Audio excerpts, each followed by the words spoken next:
자, 오늘 세 번째 사람입니다. 누구죠? 수가성 여인. 흔히 우리가 뭐라고 부릅니까? 우물가의 여인. 많이 들어보셨죠? 우물가의 여인처럼 난 구했네. 헛되고 헛된 것들을. 웬만하면 제가 여기까지 부르면 따라 부르실 텐데 음을 못 잡으시겠죠? 못 따라오시겠죠? 이해합니다. 예. 그런 여인입니다. 오늘 그 여인에 대한 말씀들을 나눠보도록 하겠습니다. 요한복음 4장 28절로 30절 말씀 우리 함께 읽겠습니다. 여자가 물동이를 버려두고 동네로 들어가서 사람들에게 이르되 내가 행한 모든 일을 내게 말한 사람을 와서 보라. 이는 그리스도가 아니냐 하니 그들이 동네에서 나와 예수께로 오더라. 사실은 굉장히 재미있는 얘기를 하고 있는 거예요. 혹시 여러분 이스라엘의 남과 북으로 나눠졌거든요. 우리나라 남북으로 나눠진 것처럼 남유다, 북이스라엘. 대략 10지파 정도가 북이스라엘에 속했고 2지파 정도가 남유다에 속했습니다. 물론 섞여 있는 지역도 있었어요. 우리나라 38선처럼 확 이렇게 나눠져서 철망쳐 있는 게 아니었기 때문에 대략 10지파. 근데 그 북이스라엘이 언제 망했는지 혹시 아시는 분 있나요? BC 722년에 망했습니다. 예수님 태어나기 대략 720년 전에 망했어요. 망했는데 그 나라를 멸망시킨 나라가 아수르 혹은 아시리아 이렇게 말하는데 이 나라의 정책은 뭐냐면 리더급, 소위 말해서 오피니언 리더들, 지식인들 이 사람들을 싹 뽑아서 다른 데로 보내고 다른 나라 사람들을 이쪽으로 이주시키는 거예요. 이렇게. 옛날 여러분 구소련이 고려인들이 아주 많은 사람들을 이주시키잖아요. 그런 정책을 이제 아수르가 처음에 시작을 한 건데 이주시킵니다. 그래서 2만 7천 명 정도를 이주시키고 다른 나라 사람들을 데려와요. 그럼 이제 여기서 기술자들 데려갔으면 고위 지식인들 데려갔으면 저쪽에서 누구 데려왔겠어요? 비슷한 사람들 데려왔겠죠. 우리가 상처로 생각해 보면. 그랬을 때 그렇게 잡혀간 사람도 있고 나중에 히스기야 시대에 그 사람들을 초대합니다. 북이스라엘에 남아있던 유대인들을. 유대인이면 죄송합니다. 이스라엘 12지파 중에 남아있는 사람을 초대합니다. 5시 6월절에. 그래서 많은 사람들이 남유다로 내려와서 다시 여기에 편입이 됩니다. 그런데 끝까지 그 땅에 남아있던 사람들이 있었어요. 그 땅의 전통을 지킨 사람들이 있었습니다. 그 중에 하나가 이 수가성 여인, 이 동네 사람들입니다. 재밌죠? 여러분 그때 북이스라엘에서 남유다로 넘어와서 함께 살았던 사람 중에 예수님 당시에도 있던 사람이 있어요. 누가복음 2장 보면 안나 할머니 얘기가 나오죠. 안나 선지자. 혹시 어느 지파인지 아는 분 있나요? 안나를 소개하면서 아셀 지파 바누엘의 딸이다. 아셀 지파였어요. 북이스라엘에 속했던 사람들인데 그때 초대해서 내려와서 다시 신앙에 편입됐던 사람들이에요. 떠나지도 않고 내려오지도 않고 그 땅에 그대로 전통을 간직하고 살았던 사람들이 수가성 그 사람들이었습니다. 그 지역 사마리아 지역이었어요.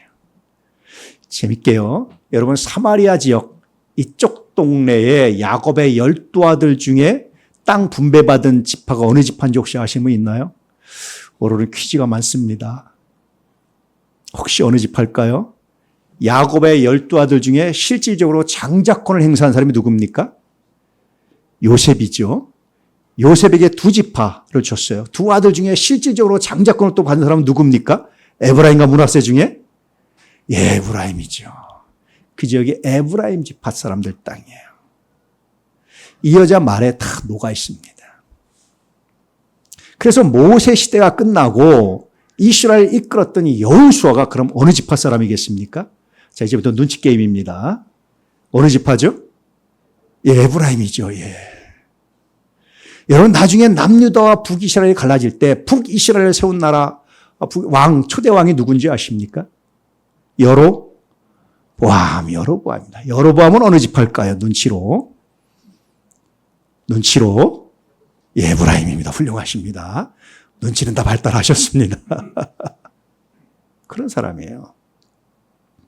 이 여인이 가지고 있던 신앙 고백, 야곱의 우물이라든지 우리 조상들의 신앙이 이 산에서 그리심산에서 예배한다라든지 또 이때 가지고 있던 메시아 전통을 타에브 전통, 타에브 신앙이라고 그러는데 모세 율법에 기록되어 있어요. 모세 오경에 너와 같은 자가 다시 일어나서 이스라엘을 회복시킬 것이다 라고 해서 이 사람들은 유다 지파 중심의 구원이 아니라 모세의 후계자처럼 나타나서 자기들의 메시아가 되고 구원할 거다라는 다른 신앙을 갖고 있었어요.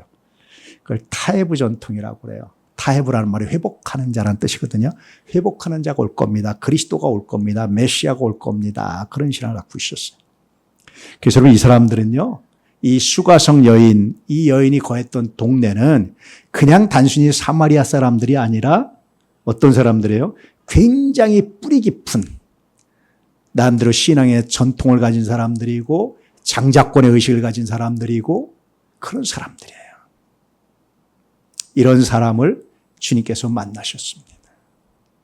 또다시 좀 퀴즈를 내야 되겠습니다. 왜 예수님께서 이쪽 지역을 가셨나요? 요한복음 4장에 보니까 사람들에게 소문이 들렸어요. 요한이 주는 세례와 예수님이 제자를 잡아서 주는 세례 수가 사람들이 평가가 됐습니다. 누가 더 많아졌어요? 처음에 요한을 따른 사람이 많았는데 점점 지나갈수록 예수님의 제자가 많아졌어요. 누군가 여러분 좋은 정책을 제안하고 만들어가면 대부분 좋죠. 근데 싫어하는 사람들이 있어요. 누가 싫어합니까? 정적들이 싫어합니다. 대통령이 아무리 좋은 정책을 말해도 싫어하는 사람들이 있어요. 인기 얻을까 봐. 여야 똑같습니다. 어떤 정당을 얘기하는 건 아닙니다. 예수님이 훌륭해지고 위대할수록 신경 쓰는 사람들이 있었어요. 그분이 그저 그냥 외침의 소리가 돼서 몇 명 할 때는 그냥 그런가 보다. 좀 관리 대상, 좀 주의할 사람. 그런데 이 사람의 제자가 세례요한보다 많아지기 시작하면 이제 그다음부터 뭐가 생깁니까? 세력으로 보는 거예요. 정치 세력으로. 신경 쓰기 시작했어요. 그래서 예수님께서 캐치하셨어요. 아직 물론 그들에서 예수께서 나중에 죽임까지 당하시고 십자가를 지시는데 그때가 되지 않았기 때문에 잠시 피하는 길에 갈릴리로 가는 길에 들렀던 곳이 사마리아 수가성이었습니다. 거기서 이 여인을 만나요. 그랬을 때 이 여인이 예수님과의 대화를 통해서 굉장히 중요한 변화를 하나 일으킵니다. 무엇을 버려두고? 물동이를 버려두고. 이 여자는 왜 이렇게 정오 시간에 남들 쉬는 시간에 너무 더워서 쉬는 시간에 우리도 여러분 지난 여름 굉장히 더웠죠. 그때 정오에는 활동하기 어려웠죠. 쉬는 시간에 이 여자는 왜 물 들어왔을까? 어떤 분들이 동네 창피해서 뭐 등등 많은 얘기를 하는데 사실은 보니까 이 여자가 동네에 들어서 과감히 전한 것 보니까 그것만은 아니겠다. 오침 시간이라 다 문 닫아서 그것만 아니겠다. 왜냐하면 제자들은 가서 그 시간에 먹을 걸 구해왔어요.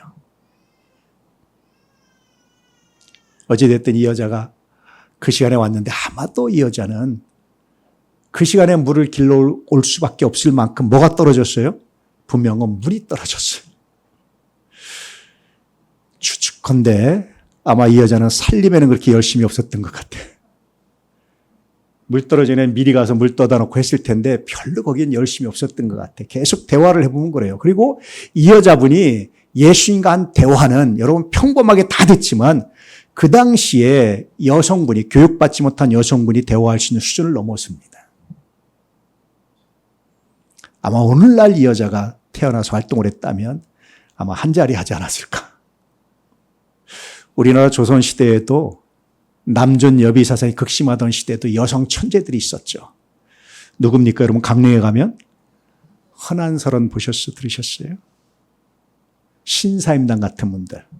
강릉에 여성 천재가 많군요. 헌안설헌이나요. 얘기를 들어보면 이야기를 파보면 신사임당이나 아버지들의 고민이 하나 있었다고 그래요. 내 딸이 너무 똑똑해서 이 딸을 받아줄 세상이 아니야. 여자가 똑똑해서 세상에서 받아줄 사람이 없어요. 그래서 헌안설원이 시집갈 때 아버지가 신신당부했답니다. 너 신랑 앞에서 제발 똑똑한 거 드러내지 마. 그냥 없는 듯이 살아. 낭중지치로 여러분 안 드러날 수 있나요? 결국 드러나죠. 헌안설원이 일찍 죽습니다. 신사임당 아버지도 그런 고민을 했다고 그래요. 이 똑똑한 딸을 누가 감당할 수 있을까? 나중에 이율구의 제자들이 만드는 얘기입니다, 사실은. 사실인지 모르지만 누가 감당할 수 있을까? 그래서 그 당시 별로 유명하지 않은 양반, 덕수 씨 죄송합니다. 그 당시는 그랬습니다. 때렸는데 별로 똑똑하지 않은 사람 때려다가 대릴사이처럼 삼아가지고 재산 물려주면서 딸을 마음껏 후원할 수 있도록. 그래서 얻은 남편 일이 뭔지 아세요? 혹시 여러분 남편한테 이 왼수가 듣는 거잖아요. 그 이 원수입니다. 그렇게 했어요. 그래서 이 원수는 늘 신사임당 앞에서 어려웠다고 그래요. 아내인데 아내가 아니라 훈장 선생님 같았답니다. 늘 훈계하고 과거 공부 열심히 해라 야단치고 이렇게 했다고 그래요. 어찌되었든 똑똑한 여자가 살 수 있는 세상이 아니에요. 과거에는. 정말 여러분 불행하지 않습니까? 서로 힘을 합쳐도 살기 어려운 세상에 한쪽을 누르고 한쪽만으로 살려고 하는 것은요. 마치 한쪽 팔을 놔도 한쪽 팔로 살려고 하는 똑같은 겁니다. 서로 힘을 합쳐서 서로 재능을 응원해주고 축복하면서 살아내야 되지 않습니까? 남자와 여자가 하나님에서 동등합니다. 할렐루야. 그렇게 살아내야 되지 않습니까? 어찌되었든 이런 시대의 이 여자가 주님을 만나고 중요한 게 물도기를 내버려뒀어요. 버려두고 완전히 내팽개친 거 아니라 잠시 놔두고 헬라어로 아페켄이라는데 잠시 맡긴 것처럼 놔두고 그리고 동네로 들어갔습니다. 사람들에게 이야기합니다. 뭐라고 말합니까? 내가 행한 모든 일을 내게 말한 사람을 와서 보라. 도대체 이게 뭔데? 예수님과 대화를 하는 중에 굉장히 중요한 변화가 하나 일어나죠. 남편 데려와. 왜 갑자기 그 말씀을 하셨는지 모르겠어요. 남편 데려와. 이 여자가 남편이 없습니다. 맞다. 너 5명이 있었는데 그것도 아니고 지금 있는 남편은 내 남편이 아니니까 없단 말이 맞다. 무슨 뜻이겠어요? 추측컨대 제가 합리적인 추론을 해보건데 아마 이 여자는 평생 자기와 이런 대화를 하고 나눌 수 있는 남편을 원했던 것 같아요. 그 남편을 못 만났어요.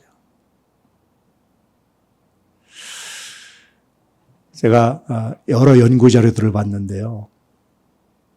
여성들이 원하는 남편상의 공통점이 하나 있습니다. 시대마다 다를 수 있고 여자들은 약간 다를 수 있지만 거의 공통점이더라고요. 나를 리드할 수 있는, 지식적으로 끌어줄 수 있는 남편을 원합니다 하는 얘기를 제가 여러 번 들었어요.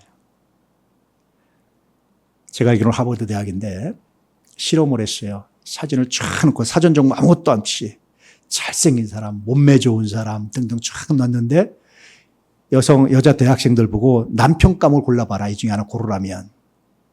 딱 찍었는데 누구 찍었는 줄 아세요? 잘생긴 사람도 아니고 몸매 좋은 사람도 아니고 똑똑하게 생긴 사람. 남자들, 아내들보다는 책을 많이 읽으시길 바랍니다. 제가 최근에 어떤 사이트에서 검색하다 봤는데 60대 이후에 사별을 했는데 남편이 먼저 처음 부부관계를 유지하던 사람인데 남편이 먼저 하나님 나라 갔을 때 여성들의 후회 하나가 1위가 뭐였냐면 제가 조사한 자료에 의하면입니다. 1위가 뭐였냐면 살아있을 때 더 많이 물어볼 걸.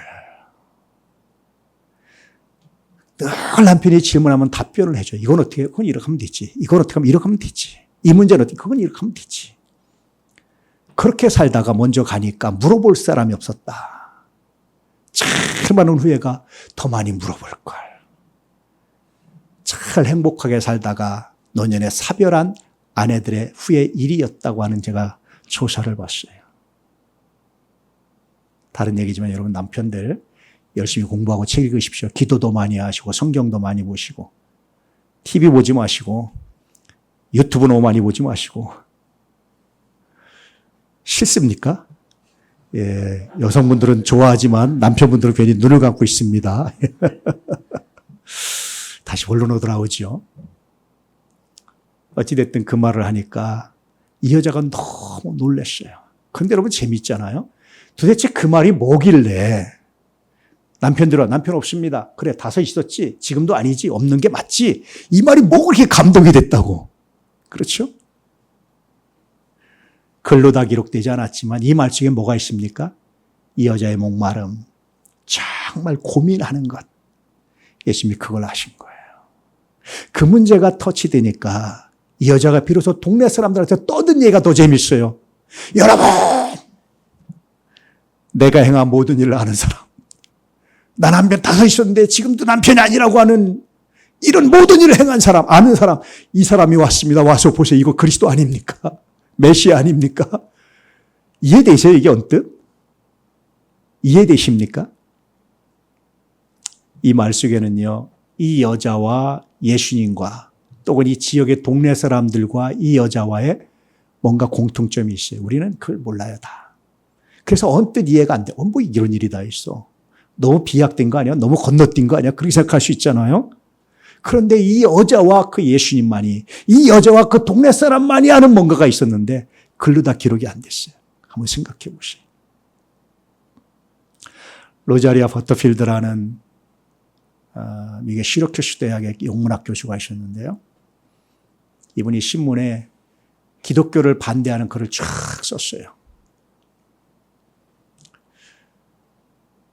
너무나 많은 사람들이 마음 아파했죠.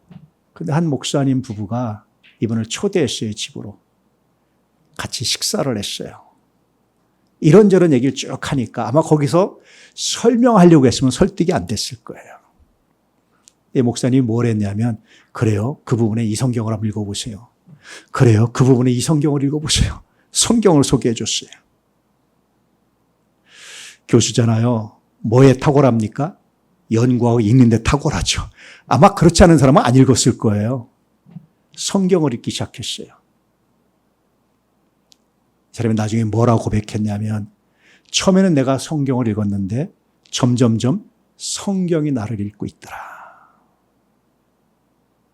점점점 성경의 말씀이 내게 강물처럼 흘러들어왔다. 흘러 넘쳤다. 똑같은 얘기입니다. 의문이 있을 때 와보라. 내가 다 모르지만 와봐, 들어봐. 예수님을 소개했던 것처럼 말씀이, 성경이 예수에 관한 얘기잖아요. 예수를 소개했을 때 그 말씀을 읽고 다시 거듭났던 것처럼 그 안에 이런 변화가, 이런 고민이 서로 나눠지고 있었던 겁니다. 할렐루야.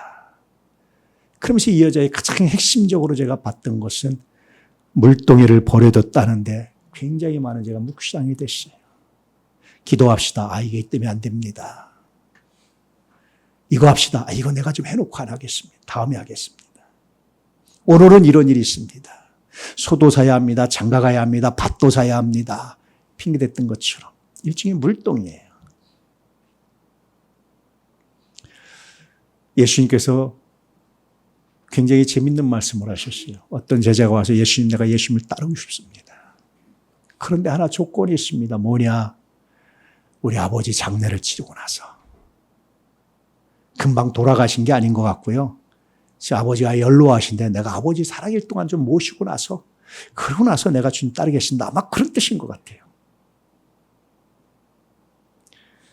그럴 때 예수님께서 하신 말씀이 뭐냐면, 그냥 놔두고, 그냥 두고, 버려두고, 그냥 놔두고, 똑같은 헬라어입니다. 그냥 놔두고, 너는 나를 따라 하는 거거든요. 우리가 여러분 예수를 만나고 따르는데 우리가 핑계가 참 많아요. 정말 중요한 게 많아요. 중요한 일정도 있죠. 내 생계에 꼭 필요한 것도 있죠. 물 뜨는데 물동이는 정말 생명 같은 거잖아요. 정말 중요한 거잖아요. 그런데 때때로 그것을 놓아둬야 되고 버려둬야 될 때도 있다라는 것을 말하는 거예요. 이 여자는 그랬어요. 물 들어왔는데 물 떠야 된다는 생각을 잃어버렸어요. 얼마나 충격을 받았는지. 마을에 가서 사람들에게 말했습니다. 내게 행한 모든 일을 아는 그 사람을 내가 만났다. 와봐. 그리스도 아니야. 어떻게 알았지 이거를? 내 마음으로 어떻게 알았지? 이런 얘기입니다. 여러분이 버려야 될 물동이는 뭐가 있나요? 잠시 놔둬야 될 물동이는 뭐가 있나요? 예배 드립시다. 이것만 하고요. 기도합시다. 이것만 하고요. 이거 합시다. 이것만 하고요. 혹시 그것이 있다면 이 시간 잠시 내려두십시오. 주님 말씀에 집중하시는 은혜가 있기를 주의 이름으로 축복합니다. 예수 믿읍시다. 이것만 끝내고 내가 믿어볼게요. 고등학교 때인데 친구인데 목사 아들이었어요. 목사님 아들이었는데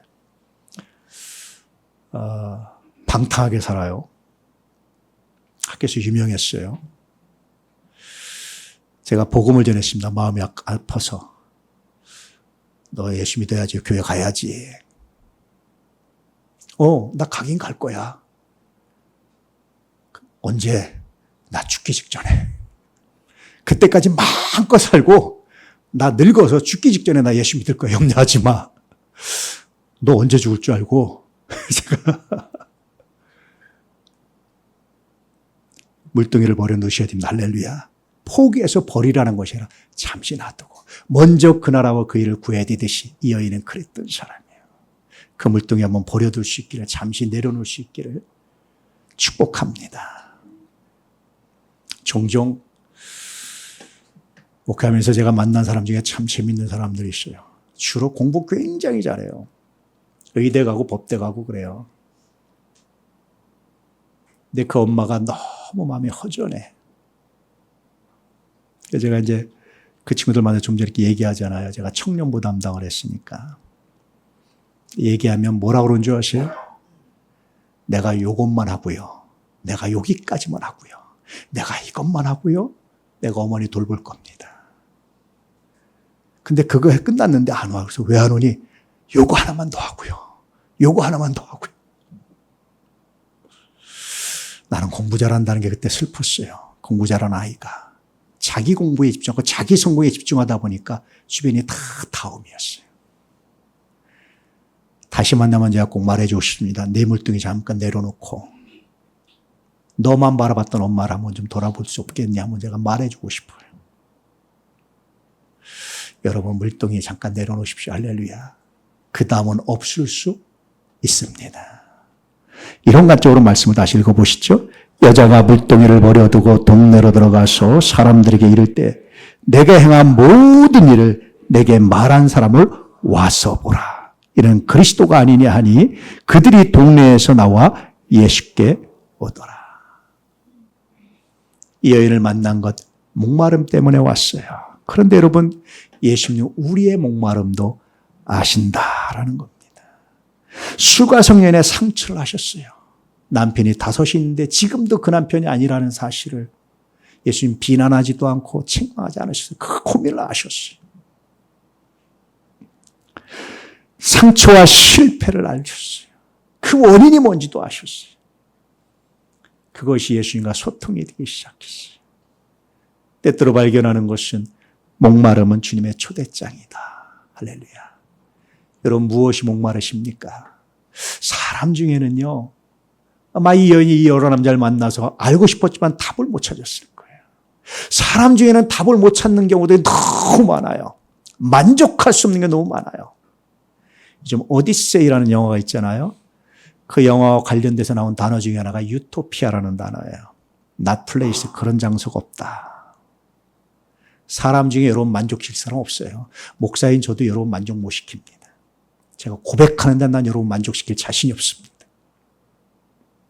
사람 중에는 그 누구도 만족시킬 수 없어요. 이 여인은 어떤 사람도 만족이 안 됐어요. 그랬던 여인이 비로소 예수님을 만나고 나서 삶이 달라졌어요. 비로소 본인이 찾던 걸 찾았어요. 무엇에 목마르십니까? 사랑에 목마르십니까? 성공에 목마르십니까? 돈에 목마르십니까? 행복에 목마르십니까? 무엇에 목마르십니까? 세상에서는 그 어떤 것도 여러분 다 채울 수가 없습니다. 주님께 나올 수 있기를 주의 이름으로 축복합니다. 말씀을 묵상하고 그분께 나오십시오. 그러면 내가 그분한테 목마름이 해소되면 누군가를 통해서 내 목마름을 채우려는 욕심을 내려놓고 대신 누군가의 갈증을 해소해 주는 굉장히 놀라운 변화가 나타나기 시작해요. 누구도 여러분의 목마름을 해소해 줄 수 없습니다. 주님만이 행복이, 주님만이 그 안에서 감동이, 주님만이 비로소 만족이 그 안에 있어요. 여러 번 고백했지만 제가 학생 때 죽음에 대한 엄청난 고민을 했어요. 정말 일상생활이 불가능할 정도로 고민을 했어요, 제가. 당연히 누구한테 물어봤겠어요? 교회 목사님한테 물어봤죠. 내가 죽음에 대해서 이런 고민이 있습니다. 나한테 복음 전했다든지, 성경은 제가 지식적으로 알았거든요. 성경 퀴즈 되면 제가 1등도 많이 했거든요. 근데 니고데모처럼 거듭나질 않았던 거예요. 그 의미가. 안 내시면 얼마나 좋았을까. 내 인생이 달라졌을 건데. 야, 뭐 그런 고민을 해가. 아니, 제가 지금도 원망스러운 게 목사님인데 제가 고민하는 사람을 좋아합니다. 제 아픔 때문에. 기도를 정말 열심히 우리 어머니한테 얘기하면 공부나 하지 무슨 그런 고민을 해. 복음 전해줬으면 얼마나 좋아요. 그 답을 저 혼자 찾았어야 돼요. 성경을 읽었으면 너무 좋은데 그때 제가 읽었던 책은 노장사상이나 철학책이나 문학책이나 이런 거 읽었어요. 어떤 세계 문학 전집, 한국 문학 안 읽은 게 없어요, 제가. 답을 찾느라고. 노장사상 정말 열심히 읽었습니다. 마지막에 20살 너간에 출가하려고 그랬어요, 산으로. 그러다가 마지막에 내가 여기까지 평생 어쨌든 예수 믿는다고 믿어놨는데 성경과 비교를 하지 않으면 다시 성경을 읽으면서 영생의 말씀이 여기 있음에 제가 그렇게 거듭났습니다. 말씀밖에 없어요. 할렐루야. 예수 외에 없습니다. 남편, 아이고 원수 아니면 다행이죠. 만족 안 됩니다. 아내, 만족 안 됩니다. 자식, 만족 안 됩니다. 나 스스로도 나한테 만족이 안 돼요. 여러분 만족되십니까? 주님께 나오십시오. 할렐루야. 그 목마른 주님의 초대장입니다. 사람한테 엉뚱한 기대해서 엉뚱한 짐을 지우지 마시고 주님께 나오신 하나님의 사람들 되시길 축복합니다. 이 여인을 통해서 우리가 발견하는 메시지예요. 두 번째요. 예수를 만난 사람 물동이를 내려놨습니다. 물동이를 내려놨다라는 것은 삶의 중심과 우선순위가 바뀌었다. 우리도 내려놓아야 될 물동이가 있습니다. 어떤 걸 내려놓겠습니까? 자식일 수도 있고요. 너무 사랑해서 남편과 아내일 수도 있고 내 일일 수도 있고 성공일 수도 있고 돈일 수도 있고 많은 것들이 있습니다. 그거 내려놓지 않으면 주님 못 만나요. 성경을 때 굉장히 재미있는 걸 발견해요. 돈을 너무 사랑하는 사람, 예수님 꼭 하시는 말씀이 돈을 의지하는 사람한테 너 돈 다 내놓고 나 따라. 부자 청년처럼. 성경을 읽다 보면 참 재밌는 게요. 명예를 너무 사랑하는 사람께 예수께서 명예를 내려놓으라고 그러고요. 세상에 행복을 너무 사랑하는 사람은 행복을 내려놓으라고 그러고 아버지를 너무 사랑해서 아버지의 장래를 걱정하는 사람한테는 너 죽은 자들을 장사하고 내버려두고 나 따라라고 말씀하시고 생각해보면 우리의 물동이는 내가 너무 사랑해서 주님이 이것만은 놓을 수 없습니다. 아브라함의 아들 백세 얻었을 때 그 아들이 얼마나 소중했을까요? 나는 젊은 시절에 얻은 아들도 얼마나 소중한지 내가 하나님 이 아이로 해서 내 목숨도 바칠 수 있겠습니다. 제가 솔직히 그렇게 기도했거든요. 백세 얻은 아들 얼마나 소중할까? 근데 하나님 뭐라고 그러셨어요? 그 아들 바쳐. 그 물동이었어요, 아브라함이. 근데 아브라함은 과감히 내려놓습니다. 그럴 때 하나님이 아들도 살리고 아브라함도 살리시는 거예요. 그런 일은 성경에 비비지 않더라고요. 그래서 예수님이 하나님이 원하시는 건 뭐냐면 내가 가장 소중하게 생각하는 하나님 항상 원하시더라고요. 그러면서 아버지나 자녀나 부모나 형제를 나보다 더 사랑하는 자는 내게 합당하다, 합당치 않다? 합당하지 않다. 그거 내려놔야 주님 만나고 그거 내려놔야 다 살기 때문에. 내려놓을 준비 되셨나요? 너무 남편을 사랑해서 못 내려놓는 분들 내려놓으세요. 남의 편입니다. 너무 아내를 사랑해서 못 내려놓는 분들 내려놓으세요. 엄마 외에는 나한테 무조건적인 사랑을 하는 여자는 세상에 없어요. 내가 보니까. 이게 제가 아플 때 우리 어머니가 밤새워서 간호하셨는데 결혼하고 난 그럴 줄 알았거든요. 자더라고요. 저 여자는 자는구나. 생각했는데 자기 아들이 아프니까 밤새더라고요. 엄마밖에 없구나. 없습니다. 할렐루야. 물등이 내려놔야 주님 만납니다. 아멘. 주님 이걸 항상 요구하시요. 시간이 없는 사람한테 뭘 요구하시겠어요? 시간 요구하세요. 늘 재정에 상처받는 사람 뭐 때문에 그래요? 재정이 물동이라고 그래요. 그거 내려놓지 않으면 주님 못 만납니다. 세 번째, 예수를 만난 사람은 늘 다른 사람을 초대합니다. 내가 행한 모든 일을 내게 말한 사람을 와서 보라. 이는 그리스도가 아니냐. 와서 보라. 두테이데테. 전도는요, 내가 만난 예수님을 아는 만큼 정직하게 증언하고 예수님을 만나도록 길을 열어주는 게 전도예요. 내가 다 알아서 하는 게 아닙니다. 내가 교리를 다 알아서 성경을 다 알아서 하는 게 아닙니다. 내가 이런 분을 만났어. 너도 좀 와서 봐봐.